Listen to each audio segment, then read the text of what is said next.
그러므로 사람이 부모를 떠나 그의 아내와 합하여 그 둘이 한 육체가 될지니 이 비밀이 크도다. 나는 그리스도와 교회에 대하여 말하노라. 아멘. 너는 나를 도장같이 마음에 품고 도장같이 팔에 두라. 사랑은 죽음같이 강하고 질투는 수월같이 잔인하며 불길같이 일어나니 그 기세가 여호와의 불과 같으니라. 많은 물도 이 사랑을 끄지 못하겠고 홍수라도 삼키지 못하나니 사람이 그의 온 가산을 다 주고 사랑과 바꾸려 할지라도 오히려 멸시를 받으리라. 아멘. 본문 말씀 에베소서 5장 31절로부터 32절, 아가서 8장 6절로부터 7절 말씀, 신실한 언약적 사랑이라는 제목으로 선포하도록 하겠습니다. 에베소서에서는 남편과 아내 사이가 예수님과 교회 사이를 상징하는 특별한 관계라고 가르쳐 주셨어요. 남편은 그리스도께서 교회를 사랑하시듯이 아내를 정말 애지중지 돌보고 필요를 공급하고 보호하면서 사랑하는 것이고, 또 아내는 남편을 사랑하면서 교회가 그리스도께 복종하듯이 남편에게 순종하면서 그렇게 사랑하는 관계가 되어서 예수님과 교회 사이의 그 영광된 사랑을 일부분 반영하는 거죠. 부부 사이가 반영하면서 그렇게 영광 돌리라. 예, 그런 아멘입니다. 특별한 은혜로운 관계로 부부를 하나님께서 에덴에서 세워주신 거예요. 부부관계를. 이와 같은 부부관계의 특성으로 인해서 우리가 성경 말씀에서 예수님과 교회 사이의 사랑을 배울 때 부부 사이에 어떻게 사랑해야 하는지를 배울 수 있습니다. 우리 평안교회는 올해 결혼하고자 하는 그 약혼을 한 분들이 그 4분이나 계시죠, 지금. 그죠? 2 커플이 올해 아마 결혼할 것이고, 또 결혼하고 싶어 하는 청년들, 진지하게 뭐라 그러죠? 구원 활동? 이런 건가요? 그런 거 하시는 분들 있고, 또 짝을 만났으면 하는 청년도 있고, 그렇습니다. 그런 그 젊은 청년분들, 이제 부부가 될 예비 부부분들에게도 너무나 말할 수 없는 은혜가 될 것이고요. 이 말씀 우리가 믿고 따를 때. 그리고 부부지만, 이미 부부가 되었지만 부부들 사실 때로 침체기를 겪잖아요. 그렇죠? 다투기도 하고 냉랭해지기도 하고, 그럴 때 그것을 회복하는 것은 물론이거니와 이전보다 훨씬 더 진짜 많이 사랑하는 부부가 될 수 있는 생명의 말씀이 바로 오늘 주시는 말씀입니다. 그 은혜를 우리가 기대하면서 하나님의 말씀 배우도록 하겠습니다. 아가서 본문 말씀은 교회를 상징하는 술람미 여인의 소원을 기록한 말씀이에요. 술람미 여인이 솔로몬 왕에게, 또 교회가 그리스도에게 아뢰는 말씀이기 때문에 이렇게 여기 나온 대로 그냥 막 생짜 반말로 이렇게 번역하는 것보다 높이는 말로써 읽을 때 그 의미가 와닿습니다. 더. 당신은 저를 도장같이 마음에 품으시고 도장같이 팔에 두옵소서. 이렇게 간청하는 거예요. 교회가 예수님께. 이 말씀에서 가르쳐 주시듯이 교회가 예수님께 바라는 사랑은 도장같이 팔에 두고 품에 두는 그런 사랑이에요. 근데 이상하죠? 약간 사랑을 갈구하고 속삭일 때 도장 얘기하는 거 여기 말고 딴 데서 보신 분 계신가요? 한 번도 없어요. 저는 뭐 도장이든 뭐 반지에 있는 인이든 뭐든지, 특히 2000년대를 사는 우리에게 사랑을 갈구하면서 도장 얘기하는 사람은 한 번도 못 본 것 같아요. 로맨틱한 그런 대화에서. 그런데 여기에 진짜 사랑의 본질이 담겨 있습니다. 하나님께서는 우리와 사랑을 하실 때 언약이라는 것을 통해서 사랑하시기를 기뻐하셨습니다. 언약을 통해서 이 피조물인 사랑과 사랑을 나누고 계세요. 언약이란 계약, 약속 이런 거 사실 이런 것과 같은 의미의 말이죠. 거의 동의어예요. 그리고 언약, 계약, 약속 이런 것들을 상징하는 것이 바로 도장이잖아요. 지금 언약적 사랑에 대한 갈구를 하고 있는 것이에요. 교회가 그리스도를 향해서. 그리고 아내와 남편 사이도 이런 언약적 사랑이어야 한다는 것을 알 수 있죠. 왜냐하면 부부 사이는 그리스도와 교회 사이를 나타내는 관계니까. 하나님께서는 항상 우리를 그 언약을 통해서 사랑을 하시는데, 성탄식 때마다 받들어 읽는 말씀이죠. 지난 주일에도 고린도전서 11장 25절 말씀을 봉독했는데 이러합니다. 식후에 또한 그와 같이 잔을 가지시고 이르시되 이 잔은 내 피로 세운 새 언약이니 이것을 행하여 마실 때마다 나를 기념하라 하셨으니. 이와 같이 예수님을 믿으면 네가 구원을 받으리라, 하나님의 자녀가 되리라 하는 것이 바로 언약이죠. 은혜 언약이라고 하는 십자가 복음 자체가 약속인 거예요.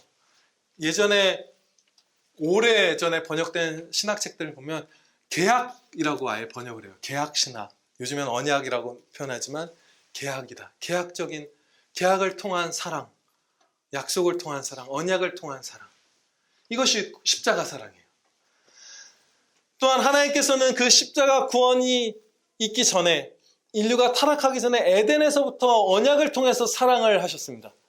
호세아 6장 7절 말씀입니다. 그들은 아담처럼 언약을 어기고 거기에서 나를 반역하였느니라. 이 언약의 내용이 무엇인지 오늘 자세히 살펴보지 않겠지만, 하나님께서 아담과 언약을 맺으심으로써 행위 언약이라고 하는 것이죠. 아담과 사랑을 나누셨다는 것을 여기서 알 수 있어요. 또 그 후손들과. 그리고 이러한 십자가의 은혜 언약과 에덴에서의 행위 언약 말고, 이 구원의 언약들 말고도 그 구원받은 자녀들에게 주시는 수많은 약속의 말씀들이 있죠. 예를 들어서 마태복음 6장 31절의 말씀입니다. 그러므로 염려하여 이르기를 무엇을 먹을까, 무엇을 마실까, 무엇을 입을까 하지 말라. 그런즉 너희는 먼저 그의 나라와 그의 의를 구하라. 그리하면 이 모든 것을 너희에게 더하시리라. 아멘. 우리가 성취를 맛보고 있는 이것이 약속이잖아요.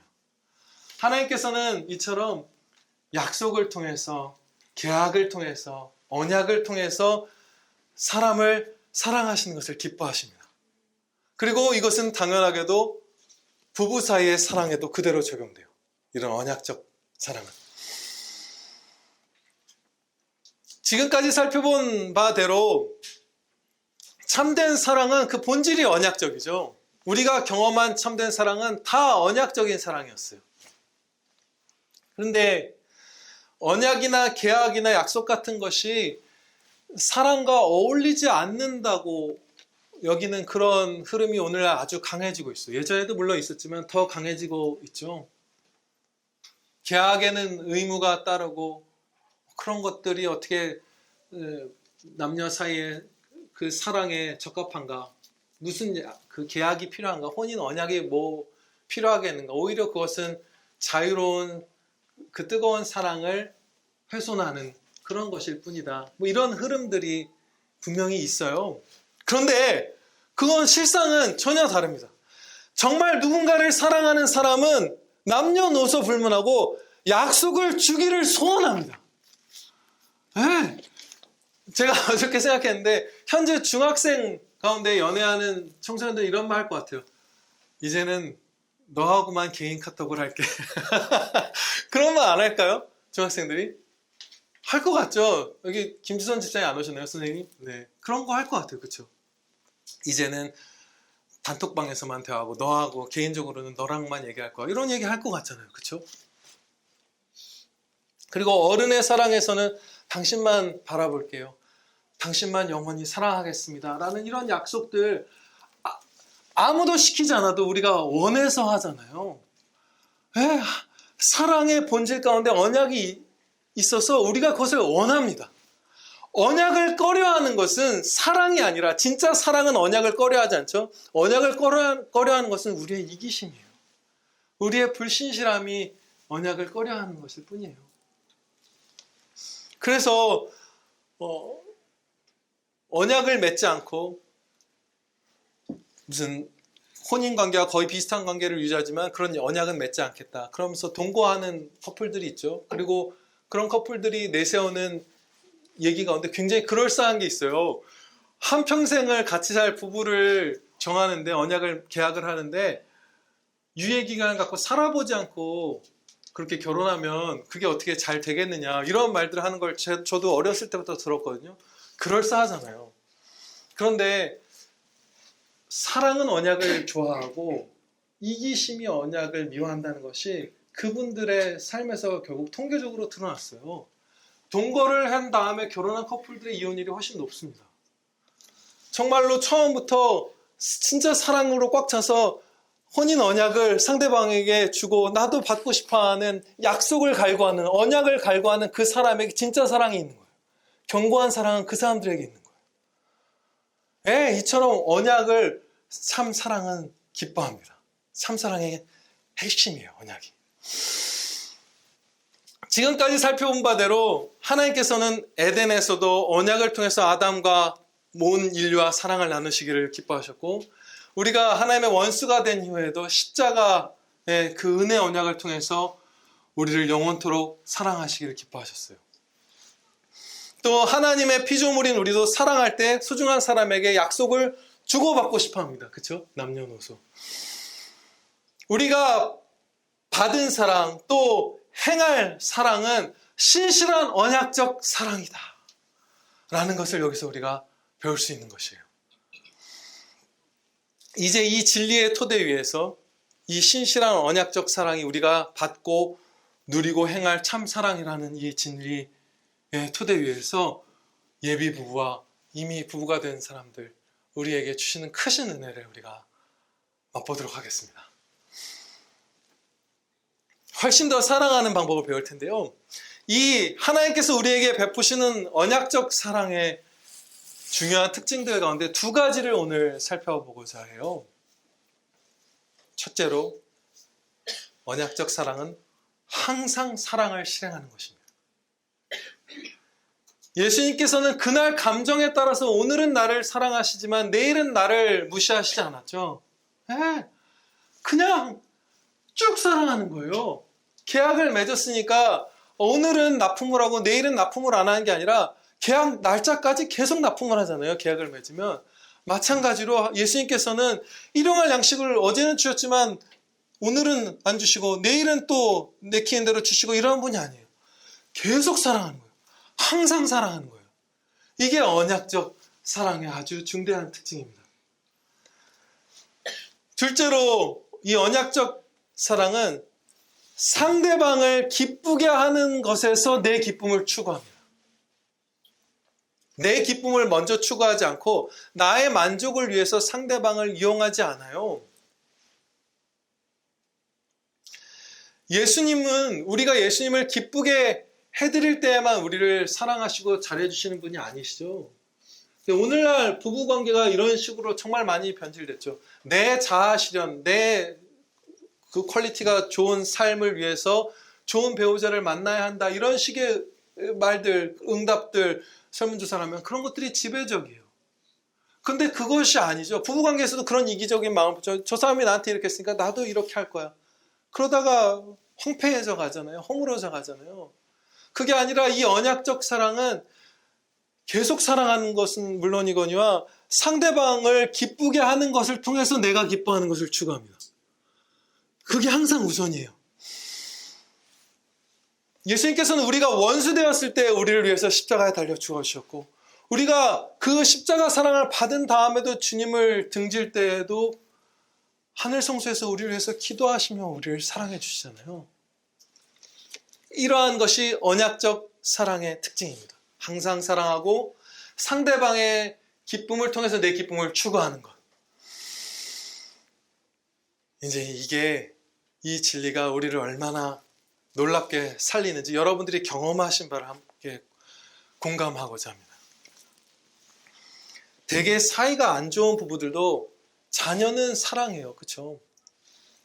자녀와의 관계는 상당히 좋은 경우가 많습니다. 부부 사이가 아무리 냉랭해도 많이 서로 사이가 안 좋고 다투고 미워해도 자녀하고는 견고한 사랑이 있는 부부가 태반이죠. 사이가 안 좋은 부부 중에 자녀랑까지 사이 나쁜 경우는 드물죠. 자녀랑은 사랑해요. 왜 그럴까요? 우리의 자녀들이 내 아내나 내 남편보다 존재에 있어서 우월하기 때문일 리는 없죠. 물어볼 필요도 없는 것이죠. 그것은 더 탁월한 존재, 더 우월한 존재, 더 거룩한 존재여서 남편과 아내랑은 사이가 안 좋지만 자녀랑은 사랑을 하고 자녀를 기뻐할 수 있는 것이 결코 아니에요. 저와 여러분의 자녀들도 나중에 결혼하면 골칫거리인 아내, 골칫거리인 남편이 될 그런 사람들입니다. 그렇죠? 다들 부부예요. 네, 우리가 너무 사랑하고 항상 사랑하는 우리의 아들, 딸들도 결혼하면 지금 내가 미워하는 내 아내, 내 남편하고 똑같은 부부가 될 것입니다. 그렇게 안 되길 바라는데 상당 부분 유사하겠죠. 일정 기간 싸우고 그러겠죠. 그런데 왜 우리는 사이가 안 좋은 부부들조차 자녀들은 사랑하고 자녀들하고는 그렇게 관계가 항상 좋을까요? 자녀에게 꾸준하게 이 신실한 언약적 사랑을 실행해 왔기 때문이에요. 이 언약적 사랑을 실제로 실천해 왔기 때문에 자녀와의 사랑은 하나님의 은혜를 받고 또 받으면서 견고해지고 기쁨으로 차올랐던 거예요. 앞서 짧게 살펴보았듯이 언약적 사랑의 중대한 특징은 항상 사랑을 실천하는 거잖아요. 내 기분이 좋을 때만 사랑하는 것도 아니고 상대방이 내 마음에 들 때만 사랑하는 것도 아니고 상대방이 내게 잘해줄 때만 사랑하는 것도 아니에요. 그런 것은 언약적 사랑이 아니죠. 그것은 일종의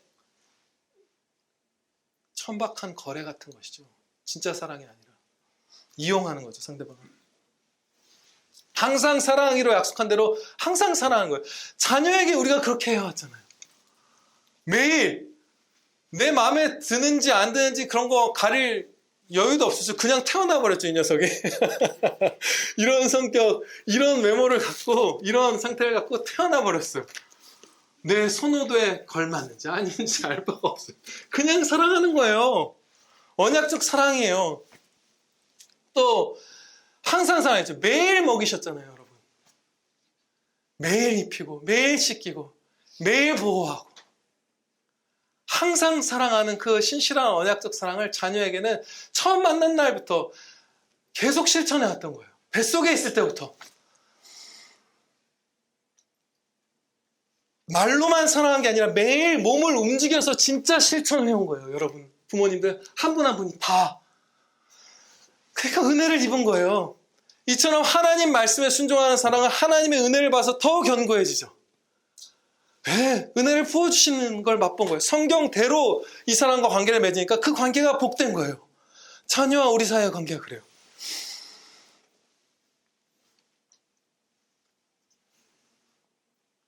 자녀 사이가 좋지 않은 부부도 자녀와는 사이가 좋은 이유는 자녀가 우월하고 탁월한 존재여서가 아니라 신실한 언약적 사랑을 많이 연습해 왔기 때문이에요. 자녀를 대해서는. 심지어 한쪽에서만 한 거죠. 자녀는 나를 그렇게 사랑 안 해줬죠. 근데 일방적으로 나만 두 사람 중에 한쪽만 엄마가 자녀에게 아빠가 자녀에게 그렇게만 했는데도 그렇게 복된 거예요. 이게 진짜 사랑의 본질이니까 언약적 사랑이. 이 신실한 언약적 사랑은 우리를 향한 예수님의 사랑을 본받는 것이죠. 항상 사랑하시고 먼저 우리를 기쁘게 해주시면서 기뻐하시는 그 사랑. 우리는 아이가 나에게 관심을 쏟던 아니던 사랑합니다. 그렇죠? 나한테 무관심해도 사랑해요. 자녀가.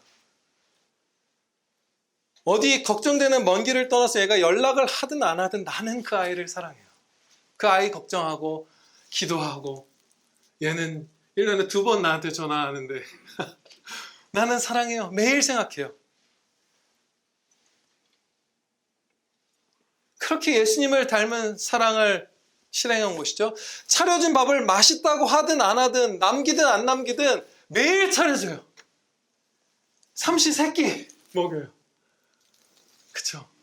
만약에 남편이 뭐 맛있단 말 안 하고 맨날 남기고 툭 털고 나가면 얼마 만에 그 밥이 끊어질까요? 반찬이 얼마 만에 개수가 줄까요? 근데 자녀한테는 그걸 해왔어요. 굴하지 않고 언약적 사랑을 실천해왔어요. 항상 사랑을 실행하는 것이 언약적 사랑의 첫 번째 특징이었고, 두 번째로 오늘 살펴본 특징은 상대방을 기쁘게 하는 것에서 내 기쁨을 추구한다는 것이었죠. 그것도 자녀에게는 우리가 늘 해왔죠. 아이가 우울해하고 짜증을 자주 내는 시기에도 달래서 차로 아침에 학교 오늘 아빠가 태워다 줄까? 그리고 엄마가 돌아오면 너 좋아하는 돈가스 튀겨놨다 하면서 달래서 그 아이가 기뻐하면 기뻐하는 게 부모잖아요. 아내나 남편이 그렇게 했으면 바로 전쟁이 났을 텐데 우리 자녀에게는 우리가 그가 기뻐하는 것을 통해서 내가 기뻐하리라는 결심을 계약을 맺은 자처럼 그렇게 살아왔던 거예요. 와, 그러니까 자녀와의 관계는 진짜 좋은 거예요. 성화가 별로 안 된 부모도 자녀하고는 그렇게 사이가 좋고 행복해요. 견고해요. 그 사람이. 복돼요. 아내와 남편을 이렇게 사랑하면 되는 것입니다. 이렇게 언약적 사랑으로 사랑하면 되는 거예요. 항상 사랑하고 상대방을 기쁘게 하는 것을 통해서 내 기쁨을 추구하고 그러면 되는 거예요. 그러면 다 회복이 되고 다 행복한 부부가 되는 것이에요.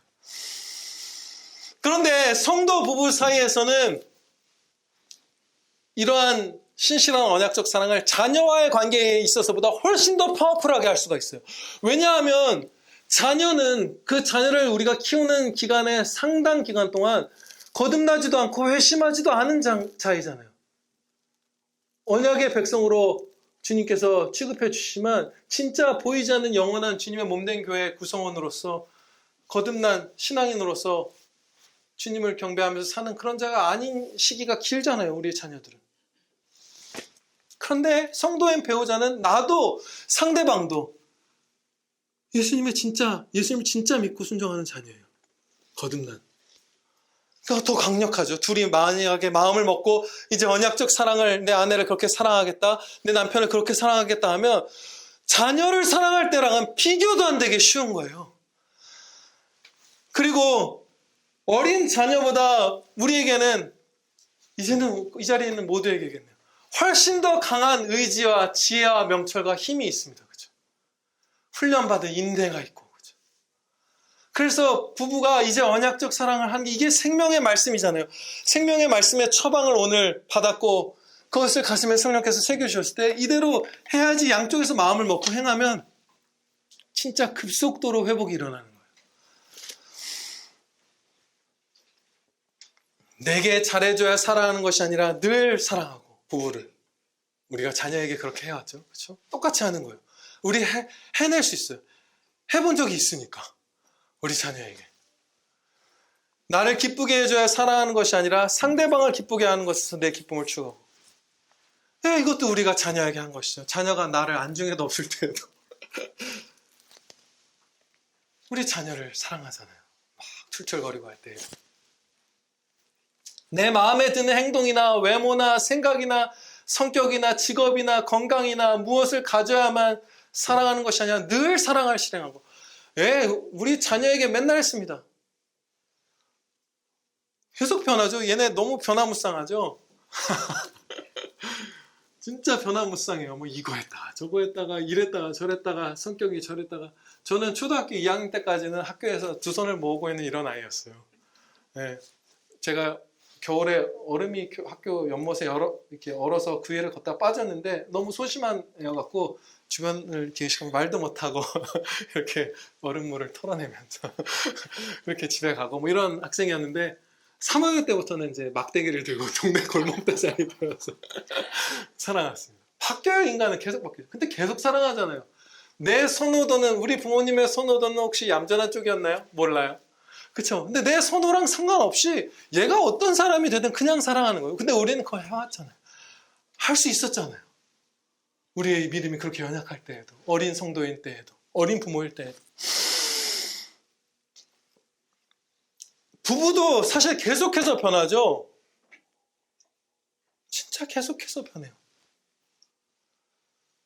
관심사도 변하고 성격도 변하고. 우리 결혼할 때랑 지금 같은 사람인가요? 제 아내는 저한테 존중하지 않아서 지원이 이렇게 부르는 게 아니라 이렇게 사이보그 같이 부르는 건데 지원이 버전 1, 버전 2, 이제 버전 3에 접어들었다 뭐 이런 얘기를 해요. 바뀌니까 그게 꼭 성화돼서 좋아지는 거 물론 그것도 포함하겠지만 그것만이 아니라 좋고 나쁨 따라서 그냥 바뀌어요 사람이. 그렇죠? 우리 원로 목사님 결혼할 때는 회사원이셨나요? 그렇죠?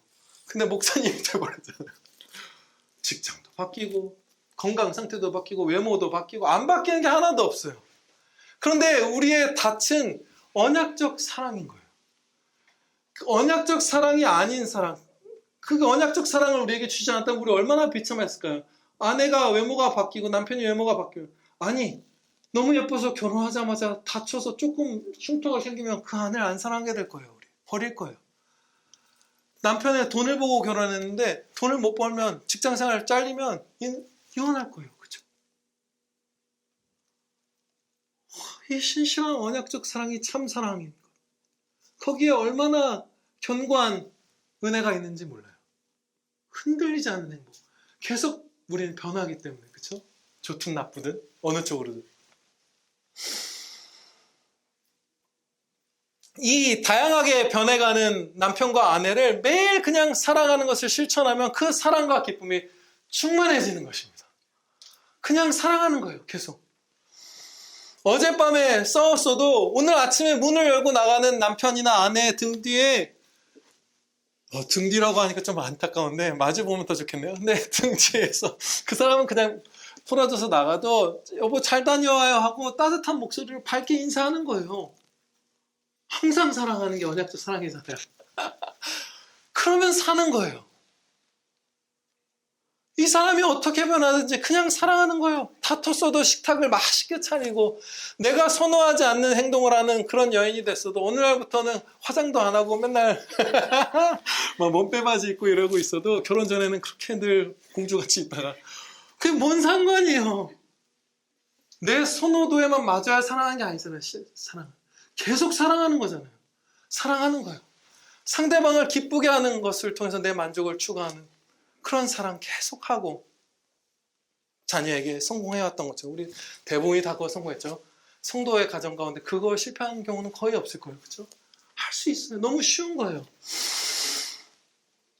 마지막으로 한 가지 더 큰 소망을 새기고 마치겠습니다. 그리스도와 교회를 상징하는 관계는 친구 사이도 아니고 부모 자녀 사이도 아니에요. 부부 사이입니다.